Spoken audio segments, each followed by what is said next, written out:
تبدا انها تخش في السوا هحط لها رشه من الزبيب، ورشه الزبيب دي اختياري بس بيدي للمرته طعم مسكر كده حلو.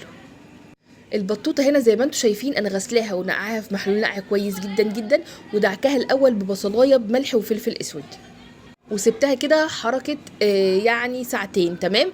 وطبعا مفرغه ما بين الجلد وما بين البطوطه علشان خاطر ادخل التتبيله فيها، وبرده كنت محضراها من قبلها بيوم. هنا بقى عملت البطوطه، هولع عليها حته سمنه بلدي كده صغيره حلوه، شوحت فيها البطوطه بتاعتنا، وبعد كده حطيت في الشوربه زي ما انتم شايفين كده طماطم وجزر، وكمان هحط اللي هي حته من المرته اللي احنا عاملينها دلوقتي، وحطيت ورق لورا وحبهان وكزبره ناشفه.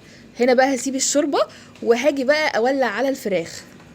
الفراخ بجد دي حلوه وطريقتها حلوه وطعمها حلو وكل حاجه فيها حلوه، لا وكمان سهله جدا جدا.